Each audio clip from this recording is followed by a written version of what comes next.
Welcome to my LGBT lesbian channel. The series Checkmate, Stripper and Dance for Me are voiced for you in full history. Thank you for your comments, reactions and subscription to my channel. Have a nice day everyone. Camila Collins' point of view. The place was big, dimly lit, and totally away from the city. It was a perfect choice to execute my plan. Nothing could go wrong in that moment, nor in future events. Everything was thoroughly thought out, worked and executed, so that nothing could hinder that move. After all, that wasn't a mere game of luck, but of strategy. Only the best and strongest players survived in the unequal jungle of that board game called real life. And I'd show that my entry in that game had only one goal, to win. Put them in that room. Play song Gangsta by Kehlani. I heard the deep and masculine voice yelling in the background, echoing through the vast space of the abandoned warehouse. I walked slowly into one of the rooms, which was in a much better state than the rooms where the victims of my little game would be in. I heard heavy footsteps in the cold floor right behind me, taking care to serve me. I walked to the center of the huge room, where there was a table with 3 chairs around, and a small black leather couch. On the left side of the room there was a small counter with an electric coffee maker and bottles of alcoholic beverages. I believe that must have been the best they could do to bring me the minimum of comfort during those moments there. "Untie me," I ordered seriously. The man, who now had his face free of the black cloth that covered him, nodded quickly, approaching me within seconds, to finally untie the knot in the rope that bounded my wrists. That shit was leaving me with red marks on my skin. "Queen," the other murmured, almost in a tone of respect, as he approached with a small silver case. I rubbed my fingers over the red marks on my wrists, and only then turned towards the man. I faced one of the criminals with a superior air, until lifting my hands to the locks of the silver case extended on his hands. I moved my thumbs subtly to unlock the case that opened, giving me the perfect view of my favorite little toy. A smile flourished on my lips as I stared at the golden gun with .45 caliber that glittered inside that case. "Ah, how I missed you, baby." I brought one of my hands to the heavy and valuable object. My little toy was fully gold-plated, having only a few black details on the grip, where contained the initials of my name carved in golden gold. The man looked at me with a fearful look before closing the case and walking away. I held the gun firmly with one of my hands, and with the other I slid the tip of my fingers on the details of the gun. I felt so much more powerful with my baby in my hands, as if I gained superpowers. As if nothing and no one could affect me. As if Camila Cabello was the most powerful queen of this world. "I can't wait to use you again." I lifted the golden gun, leaving my arm fully straight, being supported by the palm of my hand at the bottom of the grip of the gun. I closed one of my eyes to be able to aim precisely at the small glass that was on the window in the back of the room. I cocked the gun slowly, hearing that little noise that made my blood run faster in my veins. I felt the adrenaline spread, and that pleasurable feeling of immeasurable power take over me, take over every existing cell in my body, causing that damn frenzy. "This is for you, Christopher." Those were my words before squeezing the trigger of my gun. The loud noise of the shot, followed by the burst of the glass, made me smile satisfied. I looked at the broken glass on the floor, and consequently the hole made in the window. I still knew how to do that perfectly well. What was that?" one of the men asked upon entering the room. "I was just playing," I spoke with an almost devilish smile on my lips as I pointed the gun towards him. Ma'am, he murmured as he stepped back 2 steps. Are you scared? I asked as I walked towards him. He didn't say anything, just continued to stare at me with his fearful eyes. You better be, I murmured as I walked past him, getting out of that room. I walked slowly down the dark and long corridor on the second floor of that warehouse. The dim lighting gave a much darker air to that place. Its walls with worn paint and the dirty and dusty floor contributed to the same aspect. Ma'am, the leader greeted as he approached. I faced the tall man, who had a relatively strong body. He should be in his mid-30s, his hair was well cut and dark, just like his eyes. He was an old acquaintance who didn't refuse to do some services in exchange for a good amount of money. Where are they? We are putting them in that room, he informed as he pointed to the door a few meters from Miss Camila. My men are not satisfied with the amount. Can I know why? I asked with a frown. We thought that the task would be easier. One of them was shot, and the other had his nose broken by that woman. A small smile escaped my lips as I remembered exactly the moments when Lauren, moved by rage, attacked the men to defend me. It's not my fault if you chose the wrong men.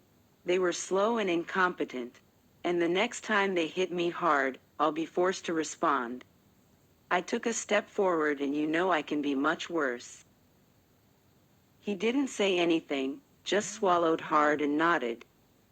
Great. I went on my way down the corridor towards the room where Lauren and Christopher were being placed. Upon opening the rusty door, I could see one of the men throwing Lauren's tied body on the floor, without any type of care. And to top it off, the same man kicked her stomach hard, making the woman's body turn to the other side. In a split second my whole blood boiled, and I stepped into that room, moved by the hatred taking over my whole body. I roughly pulled the asshole by the shirt, pushing him against the dirty wall of the place. What do you think you're doing? I asked angrily as I grabbed his jacket, pointing my gun against his chin. The man widened his eyes, and he let a heavy and surprised breath leave his mouth. None of the other men dared to approach and stop that moment.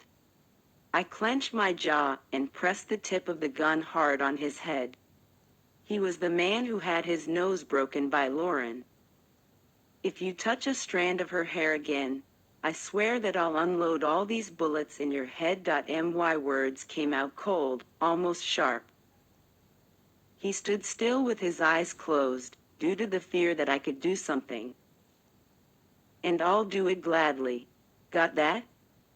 He blinked more times than he should, and nodded. I released his jacket, pushing his body once more against the wall. Everybody out, now, I shouted. The men quickly obeyed my order, and left that room. As soon as the door closed, I approached Lauren's body, kneeling beside her, placing my gun on the floor. I accommodated myself in the best possible way to then pull the woman closer. Placing her head on my lap, Lauren had a serene expression, as if she didn't even know what was happening, and she really didn't. I'm sorry about this, but I simply can't do it differently. I whispered as I touched her so delicate face with the tip of my fingers. You were not in my plans, Lauren. I sighed, and slid my thumb down her cheek, until reaching the outline of her lips. Maybe you're the only one who can make me fall in this game. My hand slid over her hair, in a soft caress, but I can't let that happen. I held her head delicately, resting it on the floor slowly. I got up, and looked around the room. On the other side was Christopher, tied up and thrown on an old mattress. I approached him and pulled his heavy body with certain difficulty off the soft object. I dragged the mattress to Lauren's body, and with less difficulty, I placed the young woman's body on top of the relatively soft mattress. I untied the knot and removed the rope around her body, to then tie up only her wrists. "I think you're better this way," I whispered to her, as if she could hear me. "I won't let anyone hurt you again, okay? You'll get out of here soon, I promise." Those were my words before depositing a kiss on her lips. I flashed a smile at the woman, and grabbed my gun from the floor. I walked with it towards the man who everyone thought was my husband, and according to the law, he really was. "What about you, honey?" I pulled the man's body roughly, leaning him against the wall so that he was sitting. Christopher, just like Lauren, was unconscious. His head hung forward, so I pulled his hair hard, forcing him to supposedly face me. "Are you enjoying my little game, King?" A smile escaped my lips as I stared at the man in front of me. I confess that all that was pleasurable to me. Seeing Christopher Collins that way brought me a sense of happiness and satisfaction. "I imagine so, right? You love to play heavy games. Too bad that now I'm the owner of everything." My free hand gripped his hair, on the top of his head, and with the other I brought my gun to his face, sliding the golden barrel on the skin of his face. "I'm the queen, Collins. And contrary to what other people think, the king is the weakest piece of this game." The golden and hard object slid hard on the lips of my husband, going up his cheek, passing by his temples. "It was so easy to manipulate you. I find it hard to believe that people are afraid of you." A soft chuckle left my mouth. "You think you are so smart, but you're just an imitation of cheap intelligence." I released his hair, seeing his head fall forward again. I stood and straightened my red dress, now somewhat wrinkled. "Today is one of the best days of my life, honey." "Only the first, of course." I sighed, taking small steps with my stiletto heels. "I can't wait to get rid of you. You don't know how I've been patient all these years." I walked slowly from one side to the other, stroking my gun, while talking to him as if he was in a position to answer me. "Putting up with you isn't an easy task. Having to play the good wife and enduring the horrible sex that you give me is awful." I let out with sarcasm. "You fuck very badly, honey. I'm sorry to have to tell you this."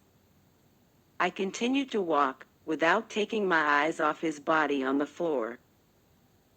"But everything has its reason, and one day you'll know."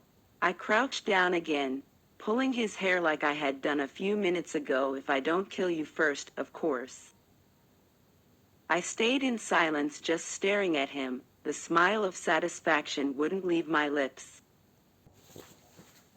"Have you already thought about how you want to die?" I asked as I slid the tip of the gun once again on his head. "I already thought about how you should die." I pulled away the gun slowly, and slid my tongue over the entire length of the golden and perfectly polished barrel of my gun, before pointing it to the middle of his forehead. Pow pow. I mimicked the sound of shots with a smile. "You really are such a sucker." Flashback on. 6 years ago.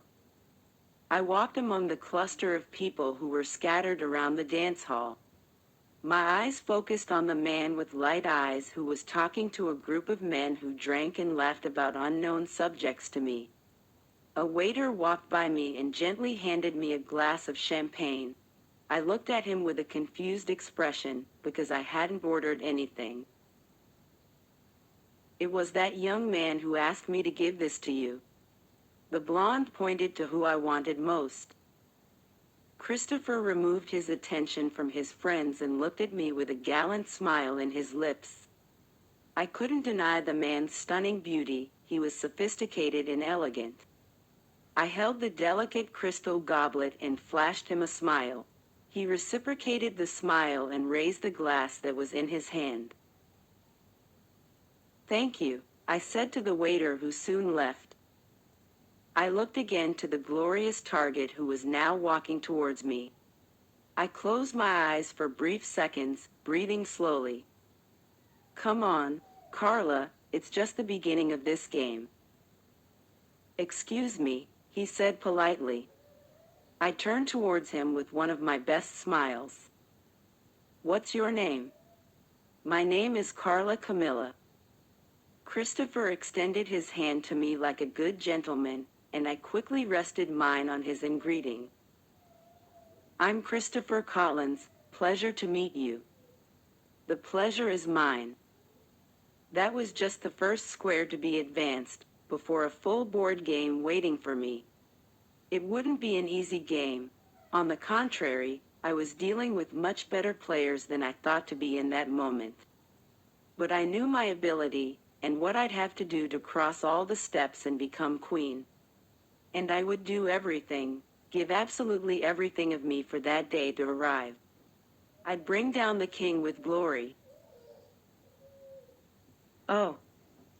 If you like that I voiced the continuation of the series Stripper and want me to continue, please like and write a comment on the video. This will be an incentive to continue working on translation and dubbing.